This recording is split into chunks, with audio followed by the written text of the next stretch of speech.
क्या हाल चाल है? बढ़िया है। चलिए आ जाइए। सबसे पहले जो है पढ़ा हुआ चीज हम लोग रिवीजन कर लेते हैं और इसके बाद फिर से आगे बढ़ेंगे। अब यहाँ पे जो क्वेश्चन है जिससे पूछेंगे उसी को जवाब देना है, ठीक है?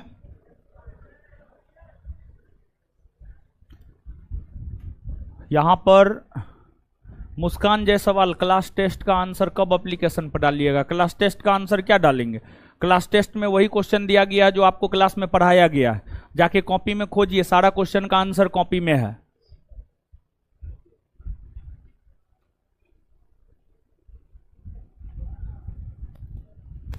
डेंगू काट लिया, दवाई लीजिए, दवाई खाइए, रेस्ट कीजिए, ठीक है? चलिए आ जाइए। अब जिससे पूछेंगे वही जवाब दीजिएगा, ज्यादा फरफराइएगा, पूरा ज्योग्राफी उठा के पूछेंगे, ठीक है? इसलिए जिससे पूछ रहे हैं वही जवाब दीजिएगा।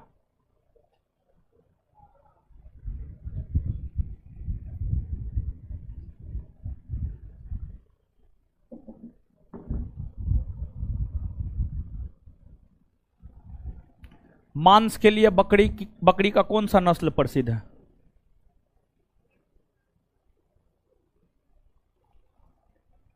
कल नहीं आए थे? आए थे? पहला क्लास है? हाँ, गड़बड़ हो गया।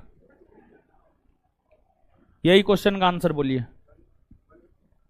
ना, गलती हो गया।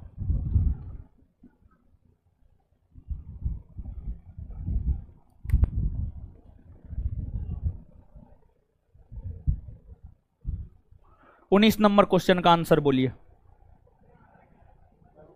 लघु, बैठ जाइए। ए लड़की, खड़ा हो जाइए।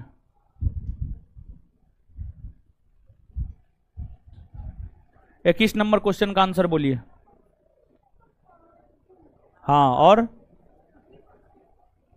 खोज करता देश, बैठ जाइए। हे, व्हाइट टी शर्ट, खड़ा हो जाइए। हाँ,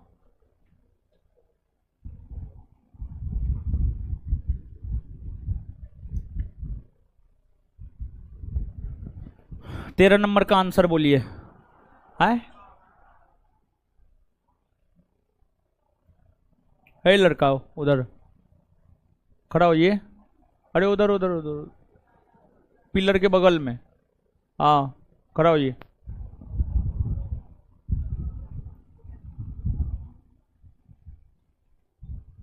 क्वेश्चन नंबर 8 का आंसर बोलिए। है? क्वेश्चन नंबर 8 का आंसर बोलिए ना। 8 नंबर दिखाई नहीं दे रहा है? आंख खराब है? है? झूठ बोलिएगा। खराब है तो आप भी खड़ा रहिए। इसको यहां से क्वेश्चन नहीं दिखाई दे रहा। अच्छा,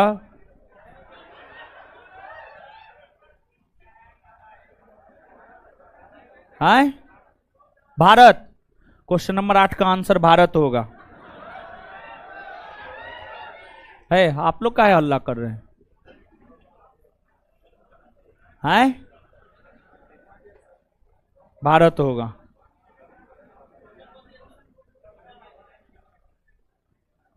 कौन बोला है? आप बोले हैं। गाय का नस्ल बताइए 5 गो। क्या? हाँ हाँ, बैठ जाइए। हे लड़की, खड़ा हो जाइए।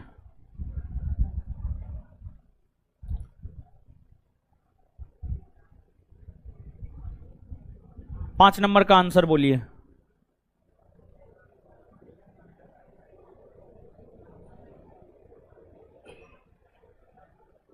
क्या उत्तर होगा जी? क्या है? राष्ट्रीय गोकुल। ए चश्मा वाला, खड़ा होइए। 6 नंबर का आंसर बोलिए। है? मखदूम। कहाँ है? बैठिए।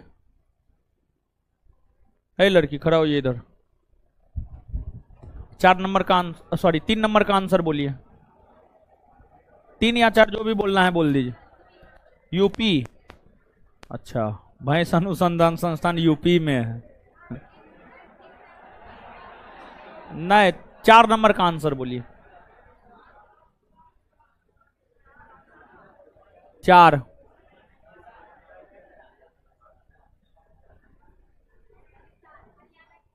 बैठ जाइए। 2 नंबर का आंसर क्या होगा जी? ठीक है, चलिए आ जाइए। अब डिवीजन हो गया। है क्या? हाँ, 10,000 हेक्टेयर से अधिक होगा। ठीक तो है, वही तो लिखवाए हैं। क्या लिखवाए?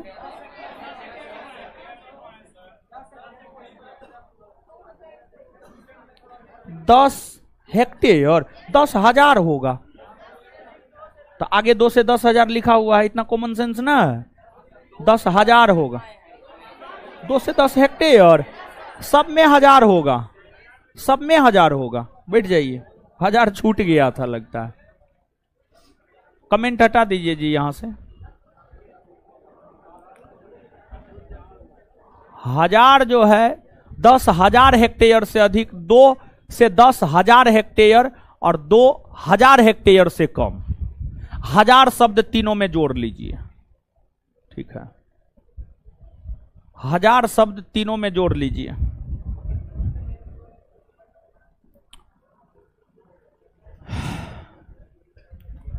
देखिए सुनिए, आपको जो लास्ट सेशन में, कल के सेशन में बताए थे ना जी,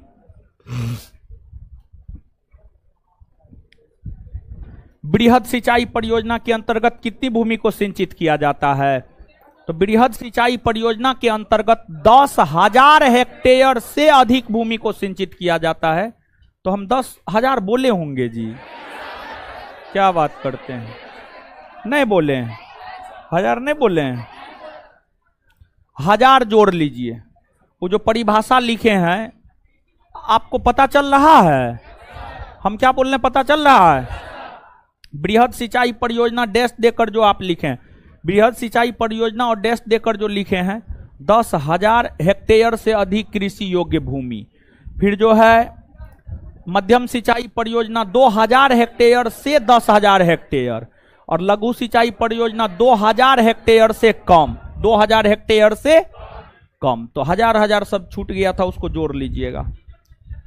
हाँ, कृषि योग तो लगा हुआ है, कृषि योग भी नहीं लगाए हैं। पढ़िए, कृषि योग लगा हुआ है। अब आप फारसी में लिखते हैं तो हम क्या करें? अरे हम बोले होंगे भाई।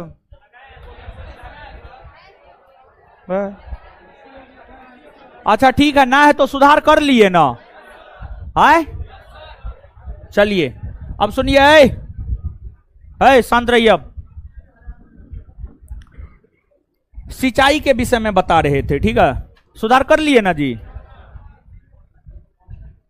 कृषि योग नहीं लगा हुआ है, मारेंगे मुंह तोड़ देंगे। इधर होता है, टोपी बुलाओ तो इधर। बोल रहा नहीं लगा हुआ है, नहीं लगा हुआ है तो काहे नहीं लगाया है? क्या कर रहा था? नहीं लगा हुआ है दो तो जी कॉपी। मुंह हिलाता है। कृषि योग तो लिखाए हुए हैं। इधर हो, टोपी बुलाई, मुंह हिला रहा था भैया। इधर इधर इधर हो, इधर हो, इधर हो, इधर हो, जल्दी हो, जल्दी जल्दी हो, इधर कॉपी लेते हो।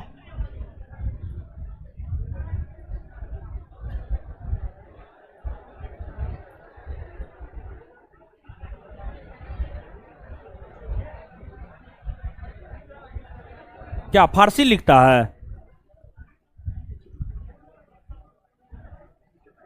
अपने मन से लिखा है तो हम क्या करें? अपने मन से नहीं लिखा है जी, तो अपने मन से काहे लिखता है? जो लिखाते हैं उन्हें लिखेगा। सबके कॉपी में लिखाए हुए है, ऐसे का सबके कॉपी में लिखाए हुए हैं, तुम्हारे कॉपी में नहीं है। देखो उसके कॉपी में, कॉपी दिखाइए हो, कॉपी दिखाइए, कॉपी देखो, देखो है कॉपी में। अरे पढ़ो ना जी,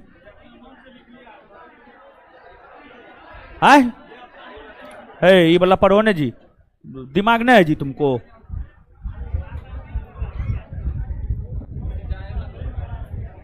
तो ये क्या है, तुम जोत बल्ला, दिमाग नहीं है जी तुमको। तो हम पढ़ा रहे हैं सिंचाई, तुम जोत पे चला गया है, हैं? होगा वरमाला कर देना सिंदूरदान तुम। देखो यहां पे है,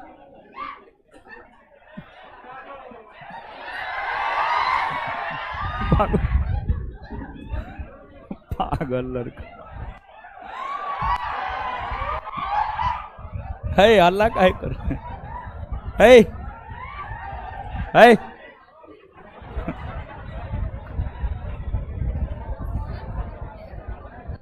चलिए आइए,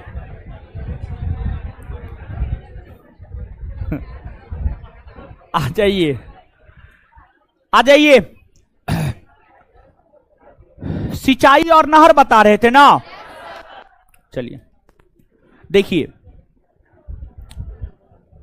ध्यान से सुनिए, देखिए, है इधर उधर करना बंद कीजिए, सुनिए, नहीं पढ़िएगा तो ऐसे हल्ला काहे कर रहे हैं? हल्ला मत कीजिए, हल्ला मत कीजिए, पढ़ाने दीजिए ना। अरे पढ़ाने दीजिए ना, आज शुक्रवार है महाराज, पहले छोड़ना होगा, मेरा टेस्ट डिस्कशन रहता है और आप लोग हल्ला कर रहे हैं।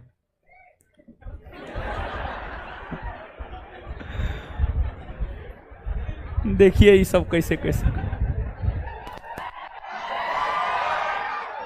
हल्ले कर लीजिए।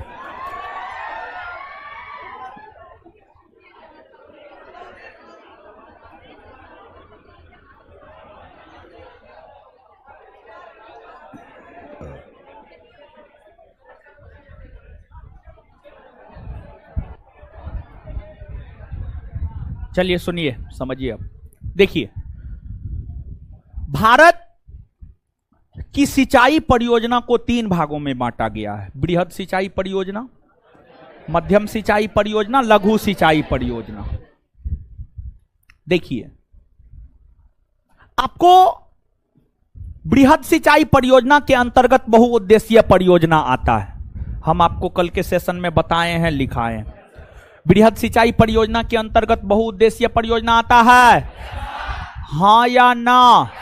हाँ आता है।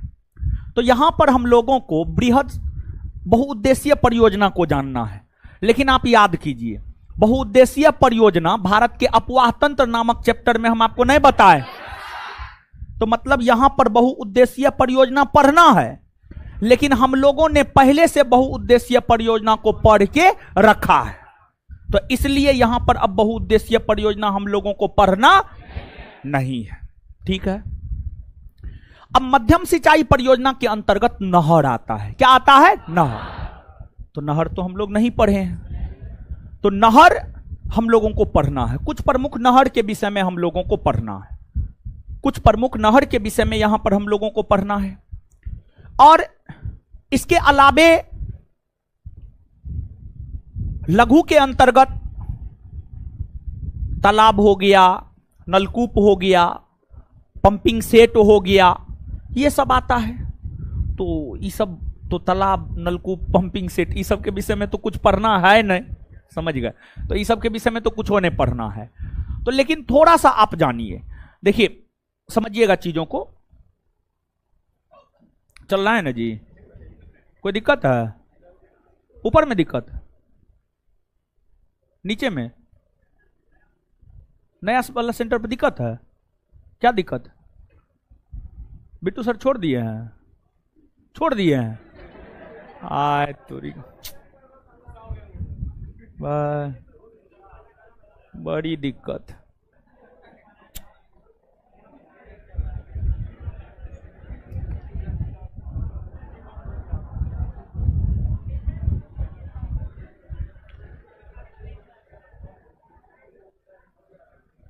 बोलिए क्या हुआ? आधा घंटा बाद? और आधा घंटा बाद आते हैं तब डिस्कशन करवाएंगे। ठीक हुआ साउंड?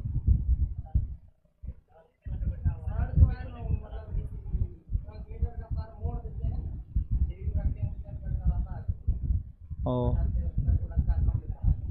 ओ नहीं, इसको तो मोड़ना नहीं चाहिए। ठीक है बिट्टू सर, मोड़ देते हैं।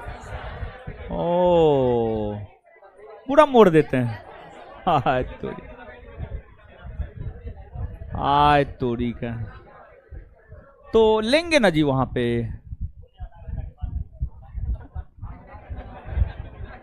हाय तोरी, जानते हैं उनको संभालना बीबी को संभालने से ज्यादा टफ है। हल्ला काहे कर रहे हैं आप लोग? देखिए, हम बिट्टू झा को संभाल लें मतलब हम अपनी बीबी को भी संभाल सकते। चलिए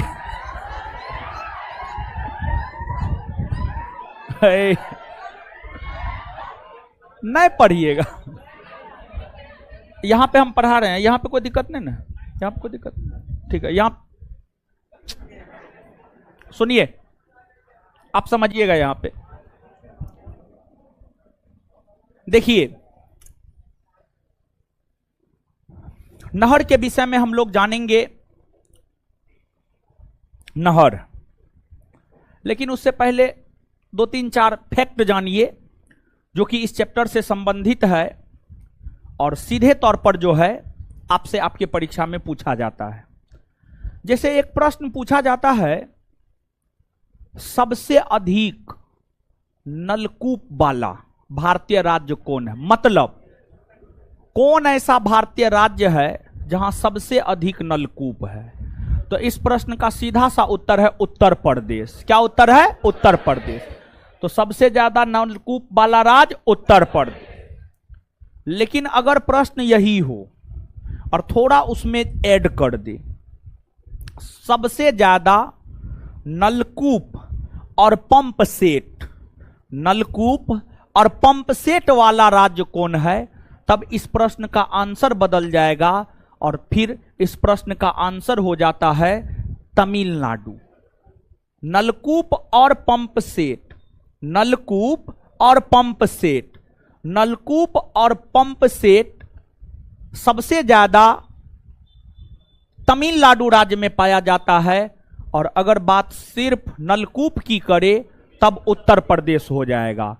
और साथ ही साथ देखिए, कल के सेशन में हम आपको यह बात बताए हुए थे कि जो उत्तर भारत है, उत्तर भारत में जो सिंचाई होता है वह नहर से होता है। उत्तर भारत में जो सिंचाई होता है कौन चीज से होता है? नहर से होता है। और दक्षिण भारत में जो सिंचाई होता है तालाब से। किससे होता है? तालाब से। दक्षिण भारत में सिंचाई जो है आपको तालाब से होता है। तो आपको दक्षिण भारतीय राज्यों में सबसे ज्यादा तालाब से सिंचाई किस राज्य में होता है, यह भी आपसे पूछा जाता है। तो दक्षिण भारतीय राज्यों में सबसे ज्यादा तालाब से सिंचाई जिस राज्य में होता है वह राज्य है आपको तमिलनाडु। कौन राज्य है?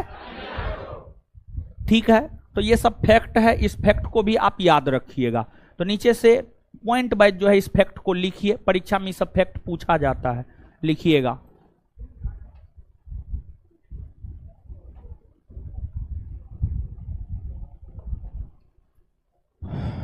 लिखिएगा।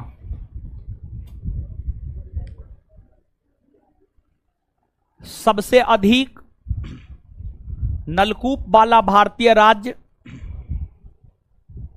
बैठ जाइए लड़की, बैठ जाइए। सबसे अधिक नलकूप वाला भारतीय राज्य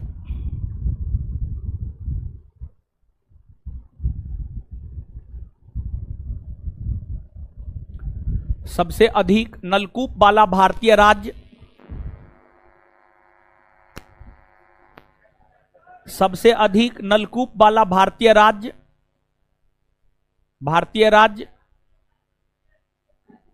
उत्तर प्रदेश है। सबसे अधिक नलकूप वाला भारतीय राज्य उत्तर प्रदेश है। उत्तर प्रदेश है। नेक्स्ट पॉइंट, अगला पॉइंट, सबसे अधिक नलकूप और पंप सेट वाला भारतीय राज्य तमिलनाडु है। दोनों को अगर मिला करके कहे तब तमिलनाडु। सबसे अधिक नलकूप और पंप सेट वाला भारतीय राज्य तमिलनाडु है। सबसे अधिक नलकूप और पंप सेट वाला भारतीय राज्य तमिलनाडु है। सबसे अधिक नलकूप और पंप सेट वाला भारतीय राज्य तमिलनाडु है। सबसे अधिक नलकूप और पंप सेट वाला भारतीय राज्य तमिलनाडु है। फिर अगला पॉइंट, भारत में तालाब से सबसे ज्यादा सिंचाई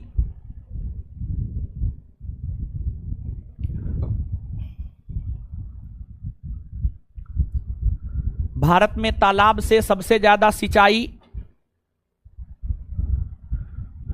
भारत में तालाब से सबसे ज्यादा सिंचाई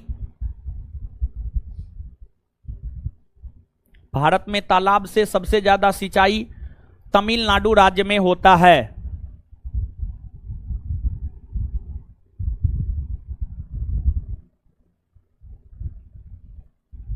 तमिलनाडु राज्य में होता है।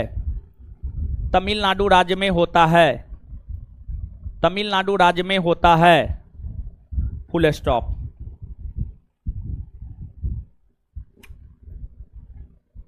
अब देखिएगा,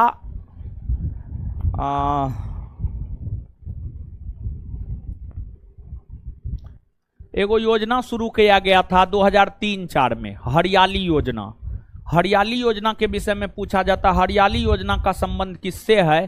तो हरियाली योजना का संबंध जल प्रबंधन से है। जल प्रबंधन, तो नीचे से लिखिएगा, हरियाली योजना का संबंध, हरियाली योजना का संबंध जल प्रबंधन से है। हरियाली योजना का संबंध जल प्रबंधन से है।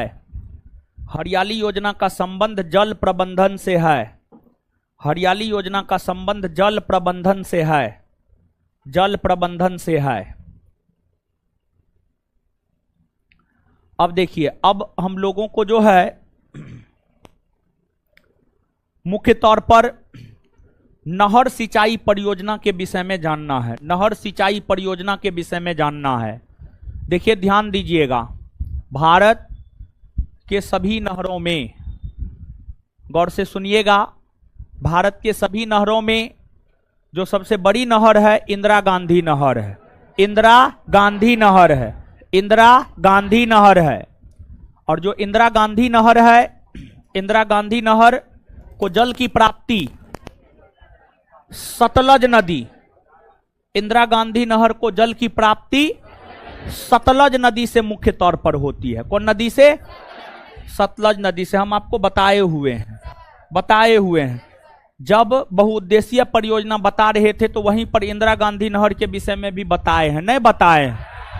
एकदम से हम आपको बताए हुए हैं। और देखिए, ध्यान दीजिएगा, जो इंदिरा गांधी नहर है पंजाब में हरिके बैराज के पास सतलज और ब्यास नदी मिलती है, और उसी के संगम से राजस्थान नहर निकलती है। उसी के संगम, यानी जहां पर पंजाब में हरिके बैराज है, पंजाब में एक स्थान है उसका नाम है हरिके बैराज। पंजाब में एक स्थान है उसका क्या नाम है? हरिके बैराज। और पंजाब में जो स्थान हरिके बैराज है वहां पर सतलज और ब्यास नदी आपस में मिलती है। दोनों का जहां संगम होता है वहीं से इंदिरा गांधी नहर निकलती है। कौन नहर निकलती है? इंदिरा गांधी नहर। और इंदिरा गांधी नहर की अगर आप बात करेंगे तो इससे लाभान्वित होने वाला राज्य पंजाब, राजस्थान, हरियाणा। पंजाब, राजस्थान, हरियाणा, ये सभी राज्य इन नहरों से, यानी राजस्थान नहर से या इंदिरा गांधी नहर से लाभान्वित होता है। और इंदिरा गांधी नहर को ही राजस्थान नहर भी कहा जाता है। इंदिरा गांधी नहर को ही राजस्थान नहर भी कहा जाता है, क्योंकि मुख्य तौर पर इस नहर से लाभान्वित होने वाला राज्य है आपको राजस्थान। अब देखिएगा, जो अन्य नहर है, अन्य नहर के विषय में हम आपसे बात कर रहे हैं। देखिए, ध्यान दीजिएगा, अन्य नहर की अगर आप बात करेंगे तो एगो है आपको आगरा नहर। कौन नहर? आगरा नहर। और आगरा नहर की अगर आप बात करेंगे तो उत्तर प्रदेश के आगरा क्षेत्र में बहने वाली नहर आगरा नहर है। और आगरा नहर को जल की प्राप्ति होती है यमुना नदी से। कौन नदी से? यमुना नदी। फिर आपको एक है ऊपरी गंगा नहर, ऊपरी गंगा नहर, और एक है निचली गंगा नहर। ऊपरी गंगा नहर से सिंचाई कार्य उत्तर प्रदेश में होते हैं और इसको जल की प्राप्ति गंगा नदी से होती है। निचली गंगा नहर से भी सिंचाई का कार्य उत्तर प्रदेश में होता है और इसको भी जल की प्राप्ति गंगा नदी से ही होता है। इसको भी जल की प्राप्ति किससे होता है? गंगा नदी से ही होता है, गंगा नदी से ही होता है। तो यहां पर हम लोगों को जो है इंदिरा गांधी नहर के विषय में नहीं लिखना है, बता चुके हैं, लिखा चुके हैं, इसलिए हम यहाँ पे ज्यादा कुछ बोले नहीं, समझे, पहले ही लिखा चुके हैं, बता चुके हैं, तो यहाँ पर कोई जरूरत है नहीं। लेकिन जो बात नहीं है उसको आपको लिखना है। नीचे से लिखिएगा, आप लिखिएगा आगरा नहर, आगरा नहर डैश देकर, आगरा नहर डैश देकर इस नहर को जल की प्राप्ति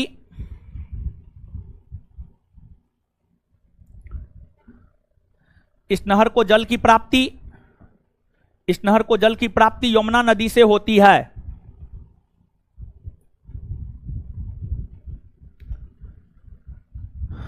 इस नहर को जल की प्राप्ति यमुना नदी से होती है, यमुना नदी से होती है। इस नहर से लाभान्वित राज्य उत्तर प्रदेश है, इस नहर से लाभान्वित राज्य उत्तर प्रदेश है, इस नहर से लाभान्वित राज्य उत्तर प्रदेश है, इस नहर से लाभान्वित राज्य उत्तर प्रदेश है, इस नहर से लाभान्वित राज्य उत्तर प्रदेश है। चलिए आगे, ऊपरी गंगा नहर और नीचे से लिखिएगा, ऊपरी गंगा नहर और निचली गंगा नहर, ऊपरी गंगा नहर और निचली गंगा नहर, ऊपरी गंगा नहर और निचली गंगा नहर को जल की प्राप्ति, ऊपरी गंगा नहर और निचली गंगा नहर को जल की प्राप्ति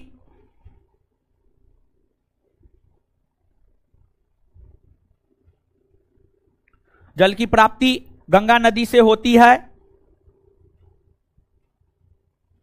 गंगा नदी से होती है,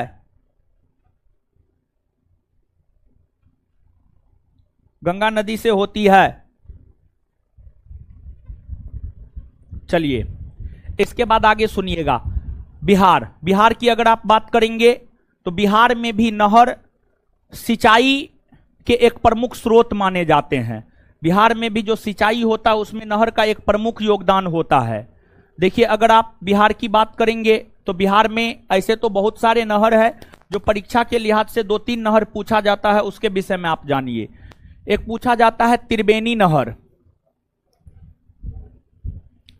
त्रिवेणी नहर, तिरहुत नहर और सारण नहर, सारण नहर।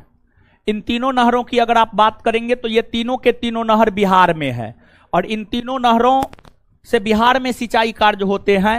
और यहां पर परीक्षा के लिहाज से जो याद रखने वाली बात है वह यह याद रखने वाली बात है, इन तीनों नहरों को जल की प्राप्ति गंडक नदी से होती है। इन तीनों नहरों को जल की प्राप्ति किससे होती है? गंडक नदी, गंडक नदी। आप बीपीएससी का क्वेश्चन बैंक पलट करके देखेंगे तो आपको एक प्रश्न मिल जाएगा, और पता नहीं यही प्रश्न बार बार बीपीएससी पूछा है, 2-3 बार पूछा है। क्या पूछा है? त्रिवेणी नहर को जल की प्राप्ति किस नदी से होती है? तो आंसर हो जाएगा गंडक। क्या आंसर हो जाएगा? गंडक। क्या आंसर हो जाएगा? गंडक। तो इसको आपको याद रखना है, ठीक है। तो नीचे से लिखिए अब, त्रिवेणी नहर, तिरहुत नहर और सारण नहर, त्रिवेणी नहर, तिरहुत नहर और सारण नहर, त्रिवेणी नहर, तिरहुत नहर और सारण नहर, त्रिवेणी नहर, तिरहुत नहर और सारण नहर से बिहार में सिंचाई होता है।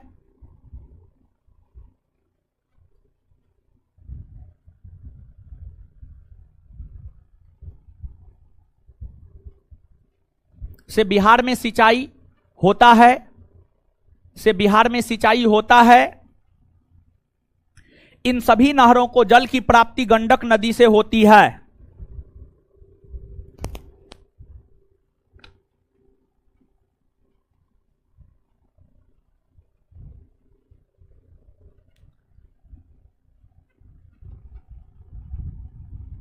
इन सभी नहरों को जल की प्राप्ति गंडक नदी से होती है।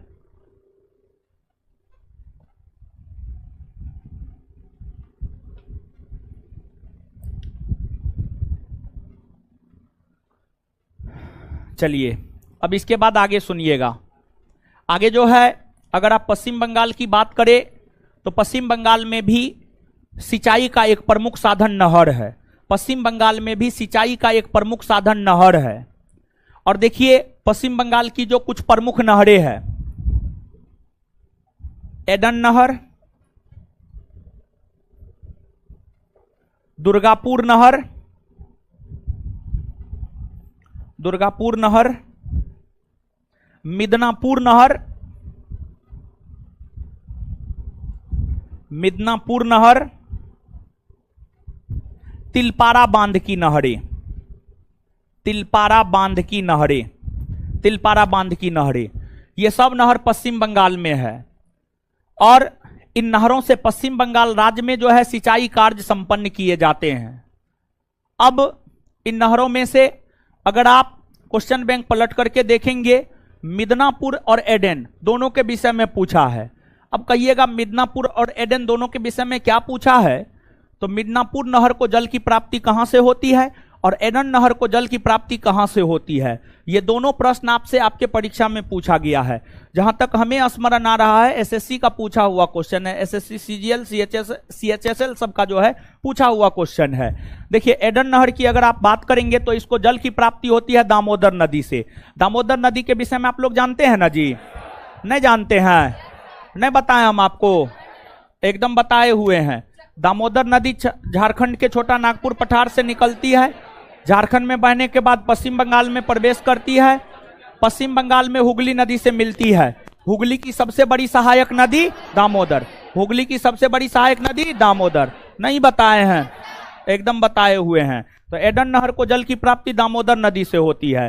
फिर जो दुर्गापुर नहर है इसको भी जल की प्राप्ति दामोदर नदी से ही होती है। समझ गए? इसके बाद जो मिदनापुर नहर है, मिदनापुर नहर की अगर हम लोग बात करें तो इसको जल की प्राप्ति होती है कांसाबती नदी, कांसाबती नदी। पश्चिम बंगाल में बहने वाली एक नदी है कांसाबती नदी। कांसाबती नदी से मिदनापुर नहर को जल की प्राप्ति होती है। फिर आपको तिलपारा बांध की नहरें है। आप मयूराक्षी नदी का नाम सुने हैं, मयूराक्षी परियोजना भी है, मयूराक्षी परियोजना भी है, मयूराक्षी नदी पर है। और मयूराक्षी परियोजना को कनाडा बांध परियोजना भी कहा जाता है। नहीं बताए हैं? एकदम से बताए हुए हैं। तो ये जो तिलपारा बांध की नहरें हैं जो कि पश्चिम बंगाल में है, इसको जल की प्राप्ति होती है मयूराक्षी नदी से। कौन नदी से? मयूराक्षी नदी से, मयूराक्षी नदी से। ठीक है, मयूराक्षी नदी से। तो इसको आप याद रखिएगा। तो नीचे से लिखिएगा, लिखिएगा एडन नहर, बोर्ड पे लिखा हुआ है एडन नहर, दुर्गापुर नहर, मिदनापुर नहर, एडन नहर, दुर्गापुर नहर, मिदनापुर नहर, तिलपारा बांध की नहरें,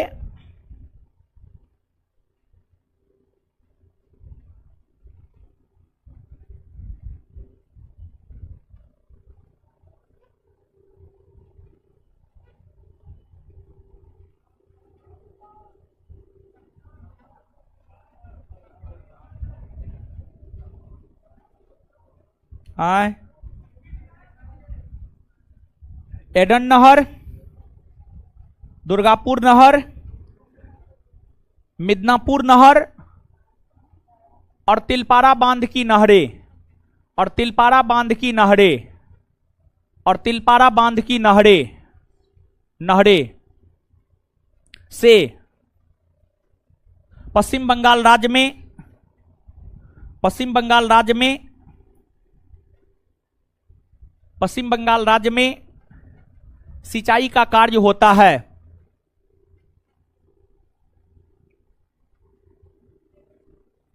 पश्चिम बंगाल राज्य में सिंचाई का कार्य होता है।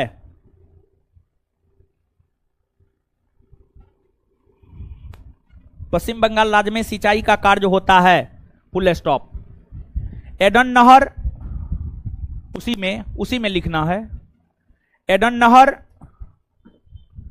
और दुर्गापुर नहर को जल की प्राप्ति, एडन नहर और दुर्गापुर नहर को जल की प्राप्ति, एडन नहर और दुर्गापुर नहर को जल की प्राप्ति, एडन नहर और दुर्गापुर नहर को जल की प्राप्ति दामोदर नदी से होती है,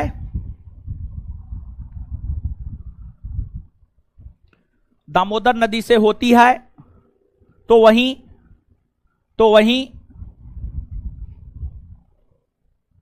वहीं मिदनापुर नहर को जल की प्राप्ति, तो वहीं मिदनापुर नहर को जल की प्राप्ति, तो वहीं मिदनापुर नहर को जल की प्राप्ति, जल की प्राप्ति कांसावती नदी से होती है, कांसावती नदी से होती है, कांसावती नदी से होती है, कांसावती नदी से होती है, तथा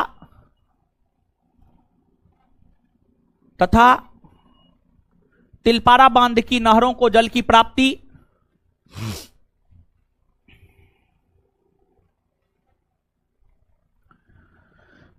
तथा तिलपारा बांध की नहरों को जल की प्राप्ति मयूराक्षी नदी से होती है, तथा तिलपारा बांध की नहरों को जल की प्राप्ति मयूराक्षी नदी से होती है, तथा तिलपारा बांध की नहरों को जल की प्राप्ति मयूराक्षी नदी से होती है, मयूराक्षी नदी से होती है।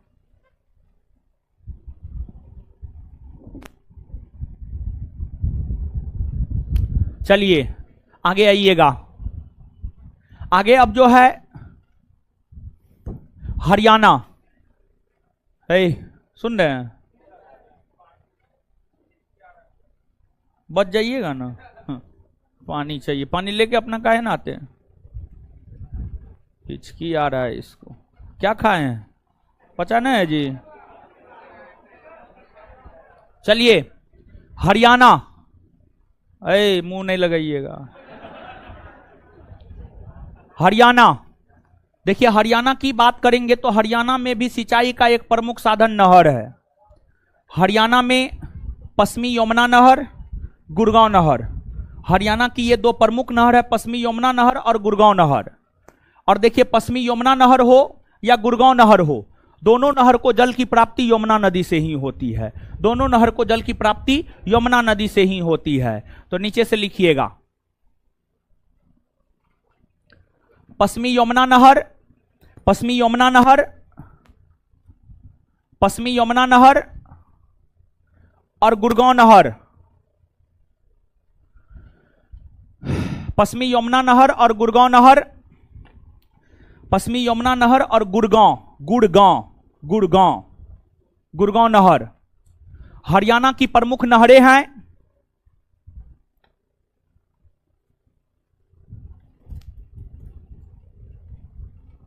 हरियाणा की प्रमुख नहरें हैं। इन दोनों नहरों को जल की प्राप्ति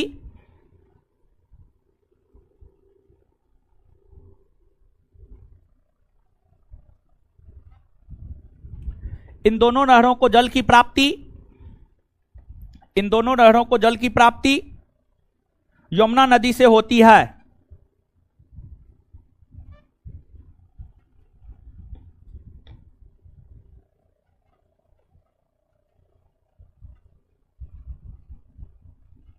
चलिए यमुना नदी से होती है। अब आगे देखिएगा, पंजाब। पंजाब की अगर आप बात करेंगे तो जो पंजाब राज्य है यहां पर भी सिंचाई का एक प्रमुख साधन नहर है। पंजाब राज्य में भी सिंचाई का एक प्रमुख साधन नहर है। पंजाब राज्य में कई सारे नहर है, जैसे कि हम आपको बता दें, आपको एक पूर्वी नहर है, एक पूर्वी नहर पंजाब में है, और जो पूर्वी नहर पंजाब में है इसको जल की प्राप्ति होती है रावी नदी से। कौन नदी से? रावी नदी से। रावी नदी से होती है। इसके अलावे पंजाब में और भी कई सारे नहर है, जैसे कि सरहिंद नहर, सरहिंद नहर, सरहिंद नहर के बाद बिस्त नहर, बिस्त नहर, बिस्त नहर के बाद नांगल नहर, नांगल नहर, नांगल नहर के बाद भाखरा नहर, भाखरा नहर। ये सब नहर जो है पंजाब में है। और ये जो सरहिंद, बिस्त, नांगल और भाखड़ा नहर है, इन सभी नहरों को जो जल की प्राप्ति होती है वह सतलज नदी से होती है।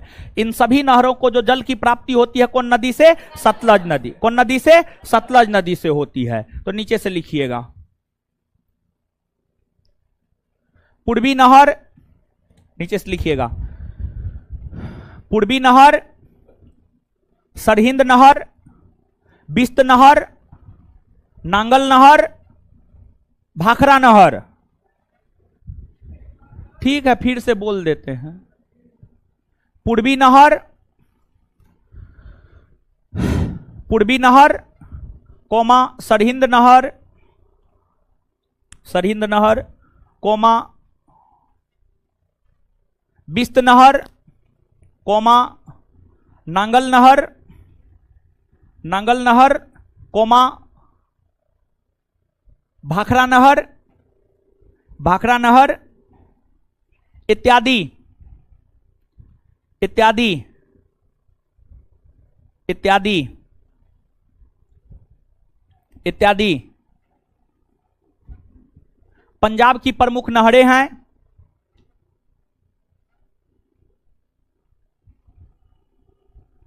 इत्यादि पंजाब की प्रमुख नहरें हैं।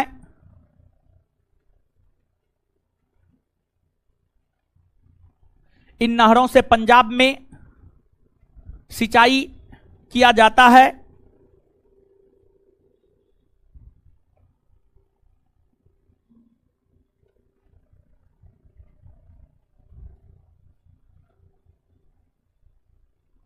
इन नहरों से पंजाब में सिंचाई किया जाता है। Full stop. पूर्वी नहर को जल की प्राप्ति रावी नदी से,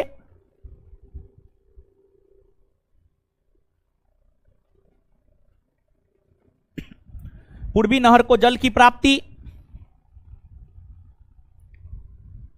पूर्वी नहर को जल की प्राप्ति, पूर्वी नहर को जल की प्राप्ति रावी नदी से, रावी नदी से, रावी नदी से तथा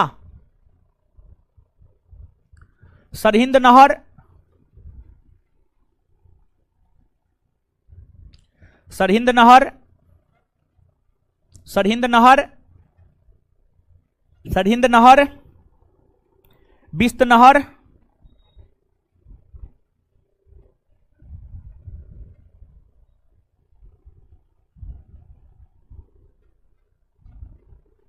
बिस्त नहर, नांगल नहर और भाखड़ा नहर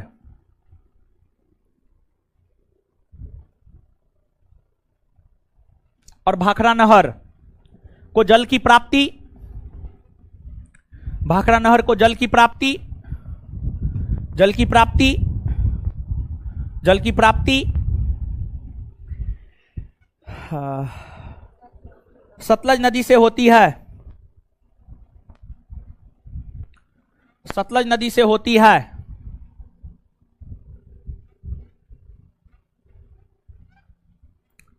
आगे अब ध्यान से सुनिएगा। देखिए, इसके बाद राजस्थान। राजस्थान की अगर हम लोग बात करें तो राजस्थान में भी सिंचाई का एक प्रमुख साधन नहर है। राजस्थान में सिंचाई का एक प्रमुख साधन जो नहर है, राजस्थान में कई सारी नहरें हैं। जैसे कि राजस्थान में पार्वती नहर है, पार्वती नहर है, पार्वती नहर पार्वती नदी पर है। घग्घर नहर है, घग्घर नहर घग्घर नदी पर है। कालीसील नहर है, कालीसील नहर कालीसील नदी पर है। गंभीरी नहर है, गंभीरी नदी पर है। फिर राजस्थान में एक बीकानेर नहर है। बीकानेर नहर को गंग नहर भी कहा जाता है और राजस्थान में जो बीकानेर नहर है इसी को गंग नहर भी कहा जाता है। और इस नहर को जल की प्राप्ति होती है सतलज नदी से। इस नहर को जल की प्राप्ति सतलज नदी से होती है। और इंदिरा गांधी नहर से तो राजस्थान राज्य को जल की प्राप्ति होती ही होती है। तो इंदिरा गांधी नहर की तो चर्चा यहां पर करना है नहीं, इंदिरा गांधी नहर का चर्चा यहां पर नहीं करना है। इसके बाद आपको राजस्थान में एक बाकली बांध परियोजना है। बाकली बांध परियोजना सुकड़ी नदी पर है। बाकली बांध परियोजना सुकड़ी नदी पर है। तो देखिए ध्यान से सुनिएगा फिर से। पार्वती नहर, घग्घर नहर, बीकानेर नहर, गंभीरी नहर, कालीसील नहर, सुकड़ी बांध परियोजना, इंदिरा गांधी नहर, ये सभी नहरों से सिंचाई राजस्थान राज्य में होते हैं।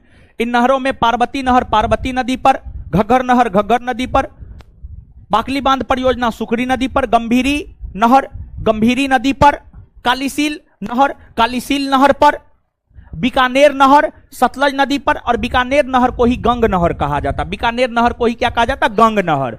और इंदिरा गांधी नहर की अगर हम लोग बात करें तो इंदिरा गांधी नहर को जल की प्राप्ति सतलज और ब्यास, मुख्य तौर पर सतलज से होती है, मुख्य तौर पर सतलज से इंदिरा गांधी नहर को जल की प्राप्ति होती है, लेकिन दोनों के संगम से निकलती है तो इसलिए ब्यास भी कह सकते हैं, ब्यास नहर से भी उसको जल की प्राप्ति होती है। बात कुछ समझ में आया?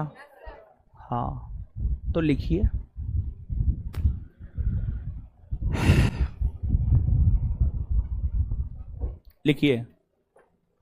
पार्वती नहर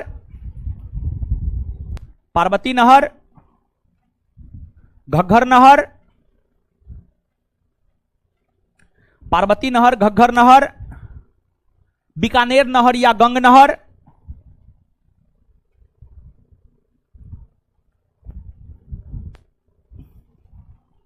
बीकानेर नहर या गंग नहर,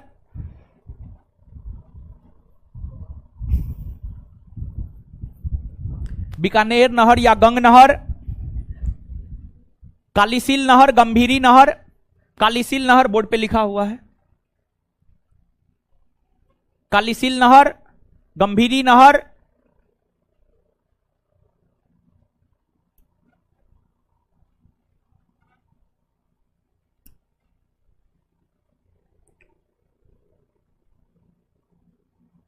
इंदिरा गांधी नहर,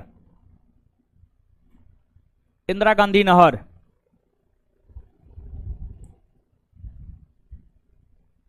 राजस्थान की प्रमुख नहर है, राजस्थान की प्रमुख नहर है। इन नहरों से राजस्थान राज्य में सिंचाई का कार्य किया जाता है। इन नहरों के सहयोग से राजस्थान राज्य में सिंचाई का कार्य किया जाता है। राजस्थान राज्य में सिंचाई का कार्य किया जाता है। राजस्थान राज्य में सिंचाई का कार्य किया जाता है।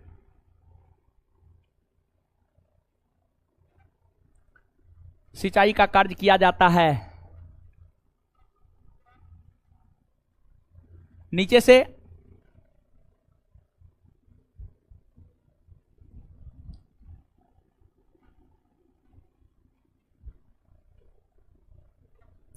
इंदिरा गांधी नहर को जल की प्राप्ति सतलज और ब्यास नदी से होती है।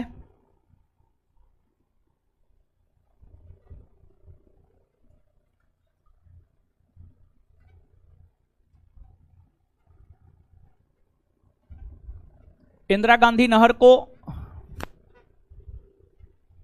जल की प्राप्ति इंदिरा गांधी नहर को जल की प्राप्ति सतलज और ब्यास नदी से होती है।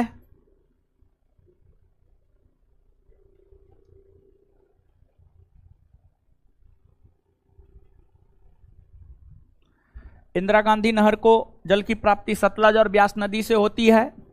आगे बीकानेर नहर या गंग नहर को जल की प्राप्ति सतलज नदी से होती है।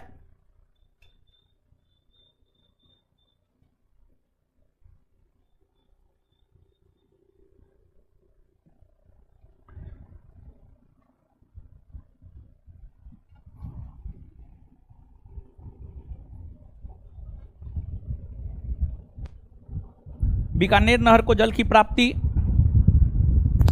सतलज नदी से होती है। बस हो गया। बाद बाकी जो नाम है उसी नाम पर नदी उदी है तो जरूरी है नहीं। ठीक है, लिखा दे। लिखाने का कोई जरूरत है नहीं। अगर लिखाने की जरूरत होता तो हम लिखा देते। ठीक है, चलिए आगे। अब देखिए हम आपको क्या बोले थे। उत्तर भारतीय राज्यों में सिंचाई का प्रमुख साधन नहर है। बता दिए नहीं, सब उत्तरी भारतीय राज्य के विषय में न बताए हैं जी। आए बोलिए नो, आए। हाँ ना, इससे आगे बढ़े ना। अब देखिए, हाल फिलहाल में कुछ सिंचाई परियोजना काफी चर्चा में रहा है और इन सिंचाई परियोजनाओं का उद्घाटन हमारे प्रधानमंत्री मोदी जी के द्वारा किया गया है। तो करंट से संबंधित ये सिंचाई परियोजना है, जैसे पोलावरम सिंचाई परियोजना, कालेश्वरम लिफ्ट सिंचाई परियोजना, सोनी सिंचाई परियोजना, सोनी सिंचाई परियोजना, ये सब करंट से संबंधित है। ये सब सिंचाई परियोजना 2015 के बाद से जो है चर्चा में आया है। 2015 के बाद इन सिंचाई परियोजनाओं का उद्घाटन हुआ है, समझ गए। तो अब इन सिंचाई परियोजनाओं के विषय में जो है हम लोग जानेंगे, लेकिन उससे पहले जो है एक बार जितना बताएं उतना याद कर लेते हैं, ठीक है, ठीक रहेगा, समझ गए। चलिए आइए तो एक सेकेंड में आइए बोर्ड पे, देखिए याद करवाने लगे, देखिए इसको, देखिए कुपातर को। चलिए याद करने के लिए तैयार हैं? भारत में सबसे ज्यादा नलकूप कौन राज्य में? सबसे ज्यादा नलकूप, सबसे ज्यादा नलकूप और पंप सेट आए। तालाब से सबसे ज्यादा सिंचाई कहां होता है? कहां होता है? हरियाली योजना का संबंध किससे है? जल प्रबंधन। हरियाली योजना का संबंध किससे है? जल प्रबंधन। हरियाली योजना का संबंध किससे है? जल प्रबंधन। चलिए आगे आइए, अब बताइए आपको आगरा नहर, ऊपरी गंगा नहर, निचली गंगा नहर से किस राज्य में सिंचाई, किस राज्य में? आगरा नहर को जल की प्राप्ति किससे होती? यमुना नदी। आगरा नहर को जल की प्राप्ति, ऊपरी गंगा नहर, निचली गंगा नहर को जल की प्राप्ति आए किससे? एक बार फिर से, यमुना नहर, ऊपरी गंगा नहर, निचली गंगा नहर से सिंचाई किस राज्य में होती? ऊपरी गंगा नहर, निचली गंगा नहर को जल की प्राप्ति कौन नदी? किससे? गंगा से। किससे? आगरा नहर को जल की प्राप्ति आगरा। अच्छा, त्रिवेणी, तिरहुत, सारण कौन राज्य का नहर है? त्रिवेणी, तिरहुत, सारण कौन राज्य? अच्छा, त्रिवेणी, तिरहुत, सारण नहर को जल की प्राप्ति कौन नदी से? याद रखिएगा ना। एडन नहर, दुर्गापुर नहर, मिदनापुर नहर, तिलपारा बांध की नहरें किस राज्य से संबंधित? कौन राज्य? एडन नहर को जल की प्राप्ति कौन नदी? एडन नहर, दुर्गापुर नहर, मिदनापुर नहर, तिलपारा बांध की नहरें। एक बार फिर से, एडन नहर को जल की प्राप्ति, दुर्गापुर नहर को जल की प्राप्ति, मिदनापुर नहर को जल की, तिलपारा बांध की नहरों को जल आए। अच्छा, पश्चिमी यमुना नहर और गुड़गांव नहर से किस राज्य में सिंचाई कार्य होता? हरियाणा। कौन राज्य में? पश्चिमी यमुना नहर और गुड़गांव नहर से कौन राज्य में सिंचाई कार्य? कौन राज्य में? अच्छा, पश्चिमी यमुना नहर और गुड़गांव नहर को जल की प्राप्ति किससे होती? यमुना से। किससे? अच्छा, पूर्वी नहर, सरहिंद नहर, बिस्त नहर, नांगल नहर, भाखड़ा नहर कौन राज्य से संबंध? कौन राज्य? पंजाब। पूर्वी नहर को जल की प्राप्ति? पूर्वी नहर, सरहिंद नहर, बिस्त नहर, नांगल नहर, भाखड़ा नहर। अच्छा, पार्वती नहर, घग्गर नहर, बीकानेर या गंग नहर, कालीसील नहर, गंभीरी नहर, राजस्थान नहर कौन राज्य से संबंधित? कौन राज्य से? बीकानेर नहर को जल की प्राप्ति सतलज नदी। बीकानेर नहर को जल की प्राप्ति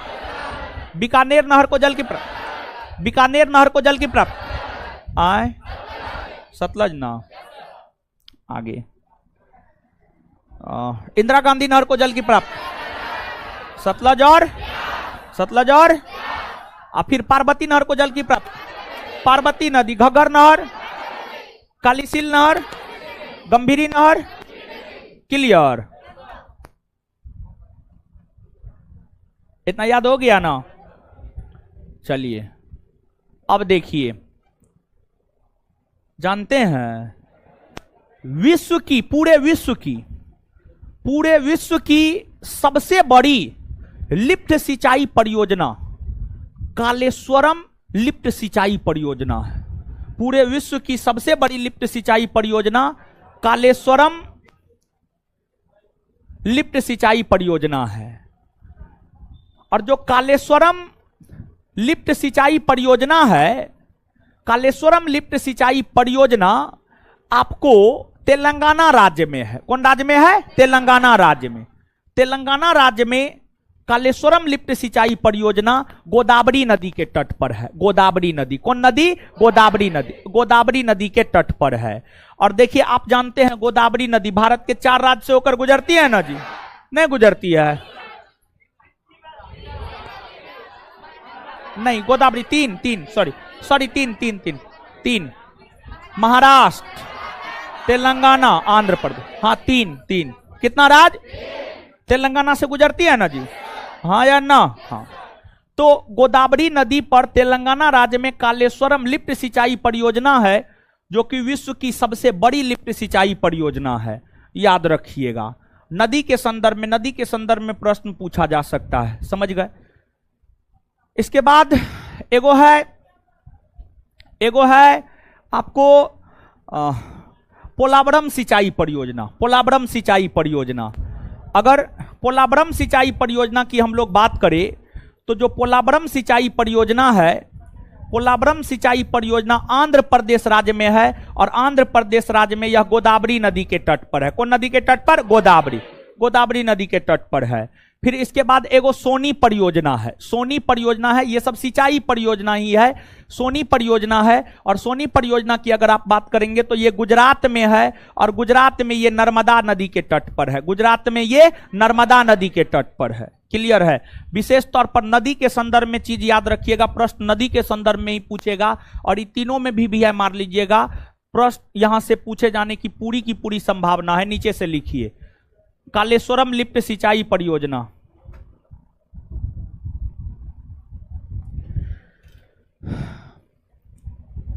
कालेश्वरम लिफ्ट सिंचाई परियोजना यह भारत के तेलंगाना राज्य में गोदावरी नदी पर स्थित है।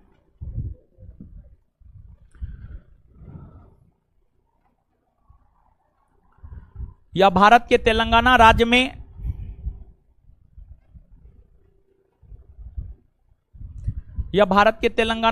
गोदावरी नदी पर स्थित है। यह भारत के तेलंगाना राज्य में गोदावरी नदी पर स्थित है। यह विश्व की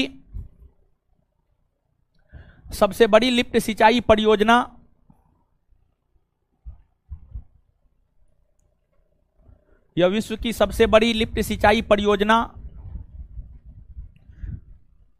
है। डिस्कशन शुरू हुआ जी? छुट्टी हो गया? बस खत्म आदमी।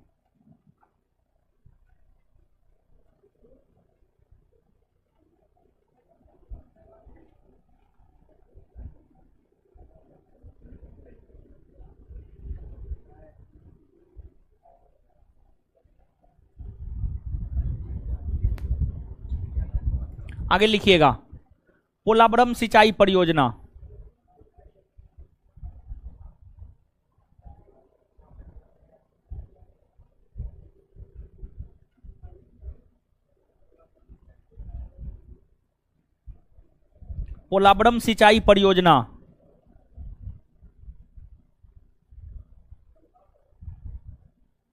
यह आंध्र प्रदेश राज्य में गोदावरी नदी पर स्थित है। यह आंध्र प्रदेश राज्य में गोदावरी नदी पर स्थित है। यह आंध्र प्रदेश राज्य में गोदावरी नदी पर स्थित है।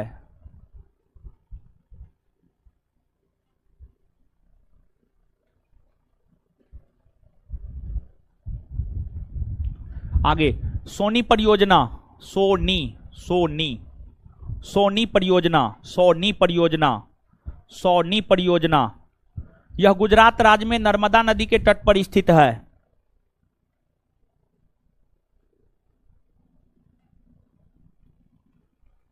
यह गुजरात राज्य में नर्मदा नदी के तट पर स्थित है। यह गुजरात राज्य में नर्मदा नदी के तट पर स्थित है।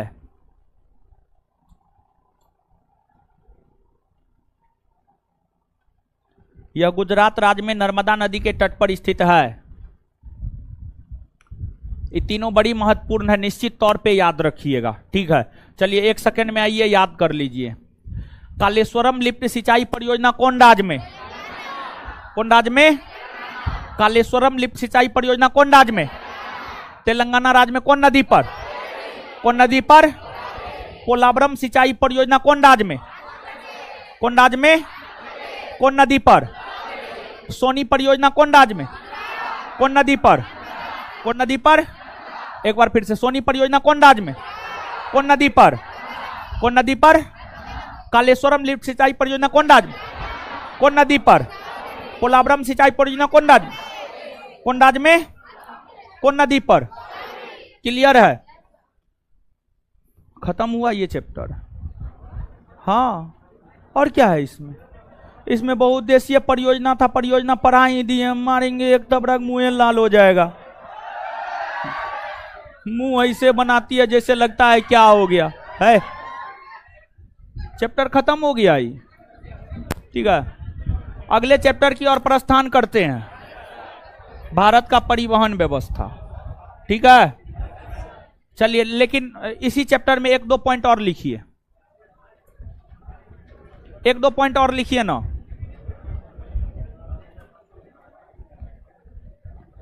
ऐसे लिखने का जरूरत नहीं, फिर भी लिखा देते हैं। गिरना सिंचाई परियोजना का संबंध महाराष्ट्र राज्य से है। गिरना, गिरना, गिरना। गिरना सिंचाई परियोजना का संबंध महाराष्ट्र राज्य से है। गिरना सिंचाई परियोजना का संबंध महाराष्ट्र राज्य से है। गिरना सिंचाई परियोजना का संबंध महाराष्ट्र राज्य से है। गिरना सिंचाई परियोजना का संबंध महाराष्ट्र राज्य से है। गिरना सिंचाई परियोजना का संबंध महाराष्ट्र राज्य से है। आगे पंबा, प मब्ब संजू काकर, पंबा, पंबा। पंबा सिंचाई परियोजना का संबंध केरल राज्य से है। पंबा सिंचाई परियोजना का संबंध केरल राज्य से है।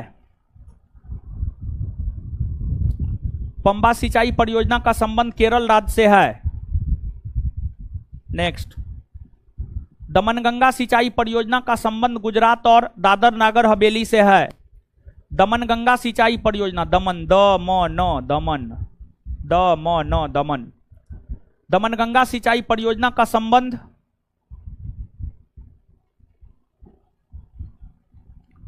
दमनगंगा सिंचाई परियोजना का संबंध दमनगंगा सिंचाई परियोजना का संबंध दमनगंगा सिंचाई परियोजना का संबंध गुजरात और दादर नागर हवेली से है।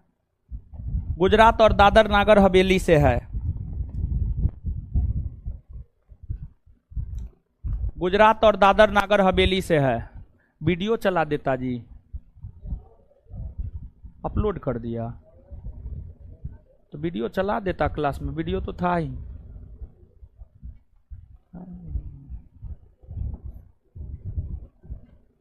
चलिए, हो गया। अब आगे एक पेज पलट के हेडिंग मारिए, भारत की परिवहन व्यवस्था।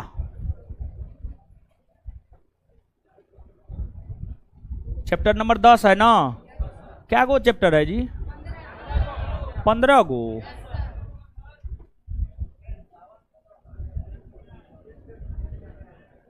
सावन में खत्म हो जाएगा, सावन में खत्म हो जाएगा। सावन 2 महीना का, हमको भी पता है। ठीक है, इस बार तो जो सावन में मीट मछली नहीं खाता है वो कैसे रहेगा?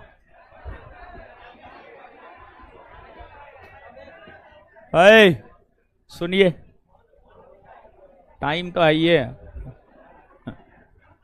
भारत की परिवहन व्यवस्था, हेडिंग मारिए।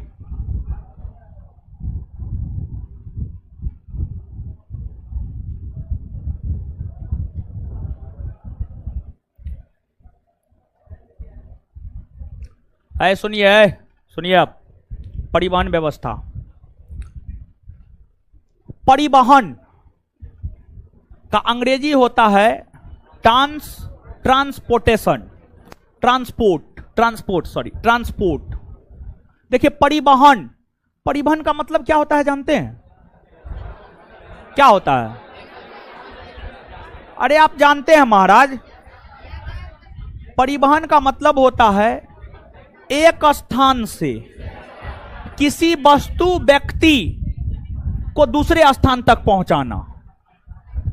किसी वस्तु या व्यक्ति को एक स्थान से दूसरे स्थान तक पहुंचाना, यही तो परिवहन कहलाता है।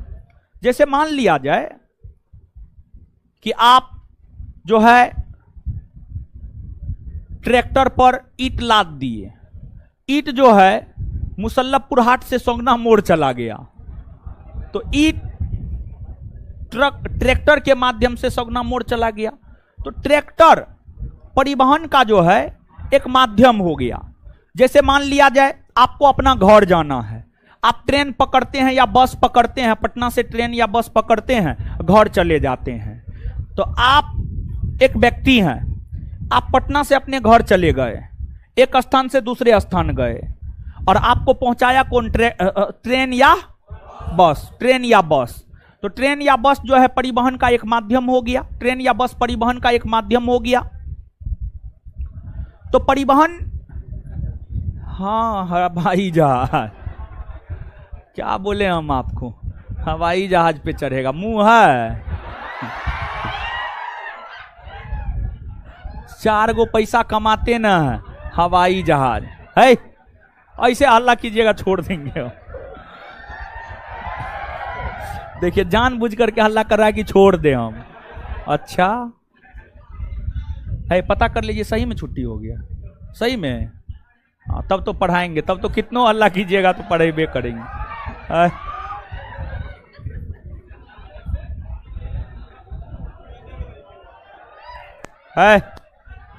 है शांत रहिए, शांत रहिए। देखिए परिवहन, परिवहन का मतलब आप समझे, परिवहन का मतलब होता है किसी भी वस्तु या व्यक्ति को एक स्थान से दूसरे स्थान तक पहुंचाना, ठीक है। भारत की परिवहन व्यवस्था को जो है 3 भागों में बांटकर हम लोग पढ़ते हैं। एक स्थल मार्ग परिवहन, दूसरा जल मार्ग परिवहन, और तीसरा वायु मार्ग परिवहन। एक स्थल मार्ग परिवहन, दूसरा जल मार्ग परिवहन, और तीसरा वायु मार्ग परिवहन। और जलमार्ग परिवहन यानी जो जलीय मार्ग है, जो नदी है, समुद्र है, उसके जरिए एक स्थान से दूसरे स्थान तक जहाज पर बैठ करके जो आप चले जाते हैं। जैसे मान लिया जाए कि आप कौन घाट है, एनआईटी घाट, हाँ एनआईटी घाट पे जाते हैं, वहां पर जहाज होता है, जहाज पे चढ़ते हैं और उस पार चले जाते हैं, जाते हैं ना, गए हैं आप लोग, गए हैं, हाँ मार। तो जल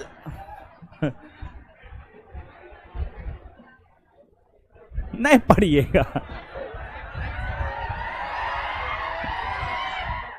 अरे बाबू है पढ़ा है।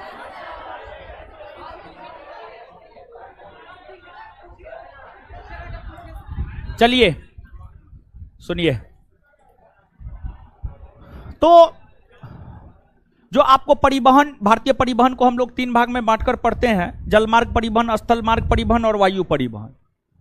परिवहन के इन सभी तरीकों में जो भारत तथा विश्व का सबसे प्राचीनतम परिवहन मार्ग रहा है वह जलमार्ग परिवहन रहा है। जलमार्ग परिवहन रहा है। जलमार्ग परिवहन विश्व का तथा भारत का सबसे प्राचीनतम परिवहन का मार्ग रहा है और सबसे सरल भी रहा है और सबसे सस्ता भी है। हाँ, सबसे सस्ता भी है। वहीं अगर आप परिवहन में देखेंगे तो विश्व का सबसे जो तीव्रतम परिवहन का मार्ग रहा है वह वायु मार्ग परिवहन रहा है। जैसे कि मान लिया जाए आप बाय रोड पटना से दिल्ली जाते हैं तो हमको लगता है 14-15 घंटा लग जाएगा। बाय ट्रेन जाते हैं तो 12 से 15 घंटा लगेगा। वायु मार्ग के माध्यम से जाते हैं 1 से 1.5 घंटा लगता है। वही 1-1.5 घंटा 2 घंटा जो भी लगे 1.5 घंटा के आसपास लगता है मेरे ख्याल से। हम कभी गए नहीं है तो हमको पता है नहीं, एग्जैक्ट पता है नहीं। हमको लगता है 1.5 घंटा लगता होगा। हाँ, जो भी लगता होगा ठीक है, ठीक है। तो आप ट्रेन से जा रहे हैं तो 12 से 15 घंटा, बाय रोड जा रहे हैं 12 से 15 घंटा और बाय वायु मार्ग जा रहे हैं तो 1.5 घंटा लग रहा है। तो तीव्रतम हुआ या नहीं हुआ? एकदम तीव्रतम हुआ। समझ गए? तो लिखिएगा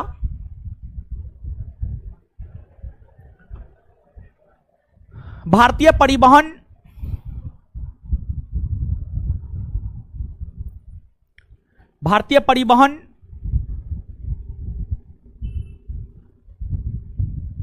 को 3 भागों में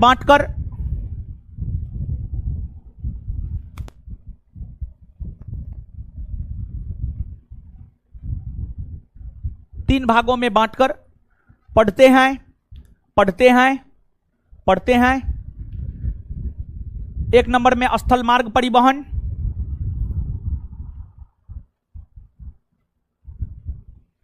1 नंबर में स्थल मार्ग परिवहन, 2 नंबर में जलमार्ग परिवहन, 2 नंबर में जलमार्ग परिवहन,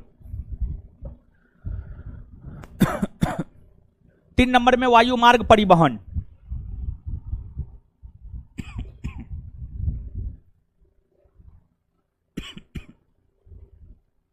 नीचे से लिखिएगा विश्व तथा भारत का सबसे प्राचीनतम परिवहन का मार्ग जलमार्ग रहा है। विश्व तथा भारत का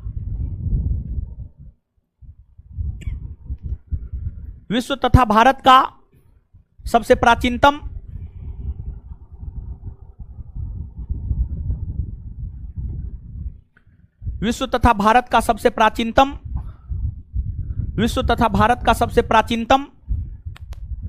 परिवहन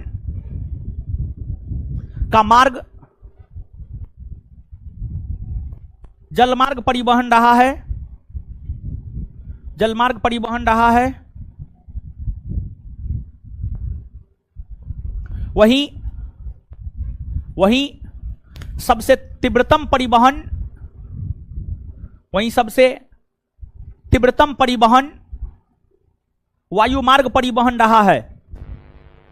सबसे तीव्रतम परिवहन वायु मार्ग परिवहन रहा है। वहीं सबसे तीव्रतम परिवहन वायु मार्ग परिवहन रहा है। चलिए अब 1 नंबर में हेडिंग मारिए स्थल मार्ग परिवहन। 1 नंबर में हेडिंग मारिए स्थल मार्ग परिवहन। स्थल मार्ग परिवहन देखिए, ध्यान दीजिएगा, सुनिएगा, समझिएगा आप। देखिए, स्थल मार्ग परिवहन की अगर आप बात करेंगे तो जो स्थल मार्ग परिवहन है इसे हम लोग 2 भाग में बांटकर पढ़ते हैं, एक सड़क मार्ग, दूसरा रेल मार्ग।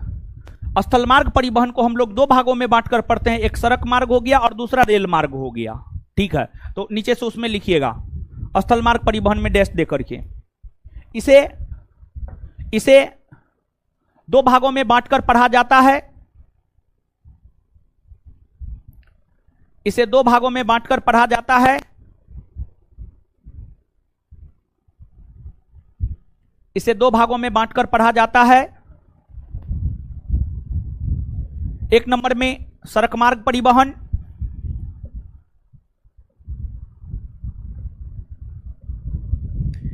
1 नंबर में सड़क मार्ग परिवहन, 2 नंबर में रेल मार्ग परिवहन।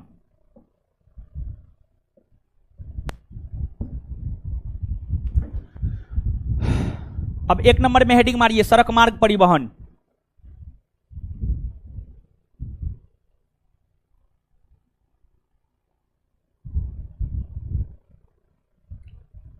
चलिए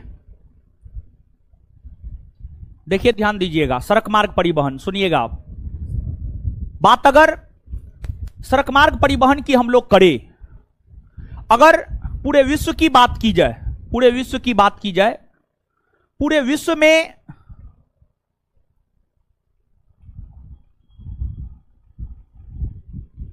सड़क नेटवर्क में, पूरे विश्व में विकसित सड़क नेटवर्क में, बेहतर सड़क नेटवर्क में पहला स्थान अमेरिका का आता है, पहला स्थान अमेरिका का आता है।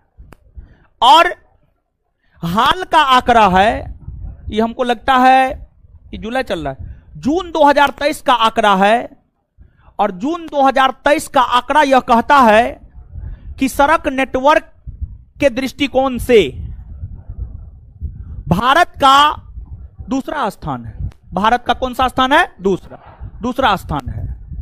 और जानते हैं, भारत सरकार वर्तमान में जो भारत सरकार है, यानी मोदी जी की जो सरकार है, मोदी सरकार में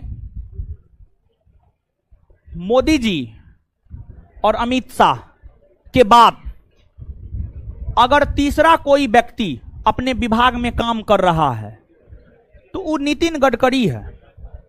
नितिन गडकरी के अधीन ही सड़क और परिवहन मंत्रालय है, और नितिन गडकरी काफी योग्य नेता है। नितिन गडकरी के वजह से ही जो है आज के डेट में भारत पूरे विश्व में सड़क नेटवर्क में दूसरा स्थान रखता है। उनके काम की वजह से वो सजग नेता है, सक्रिय नेता है, काम करते हैं। और देखिए, आप याद कीजिए, आज से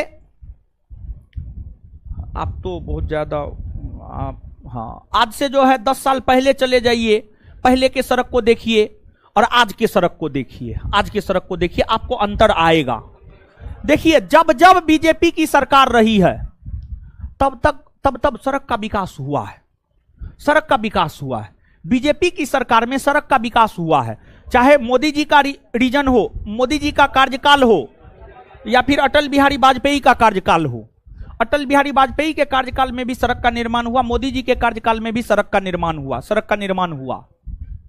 और बीजेपी कार्यकाल में सरकारी नौकरी में कमी रही है, अटल बिहारी वाजपेयी के समय भी रहा है और मोदी जी के समय में भी रहा है, समझ गए? तो नीचे से लिखिएगा, अब यहां पे आप सड़क परिवहन डैश देकर लिखिएगा, लिखिएगा सड़क नेटवर्क की दृष्टिकोण से विश्व में प्रथम स्थान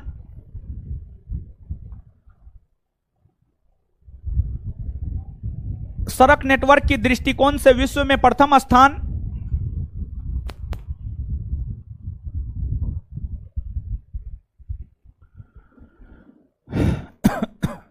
सड़क नेटवर्क की दृष्टिकोण से विश्व में प्रथम स्थान विश्व में प्रथम स्थान विश्व में प्रथम स्थान अमेरिका का आता है।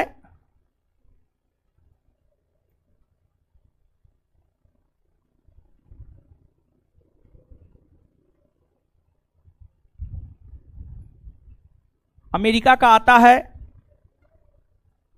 Full stop. हाल का आंकड़ा, हाल हाल हाल हाल फिलहाल, हे भगवान, हाल का आंकड़ा, हाल का आंकड़ा यह बतलाता है कि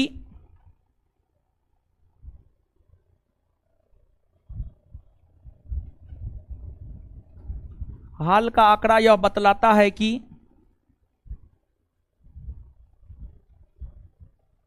हाल का आंकड़ा यह बतलाता है कि सड़क नेटवर्क के दृष्टिकोण से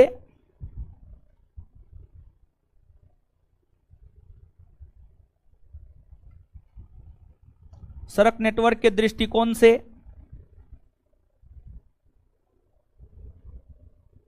भारत का विश्व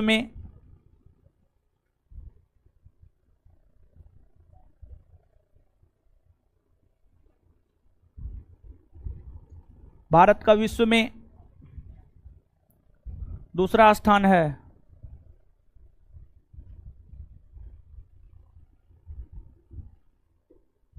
भारत का विश्व में दूसरा स्थान है। ठीक है, चलिए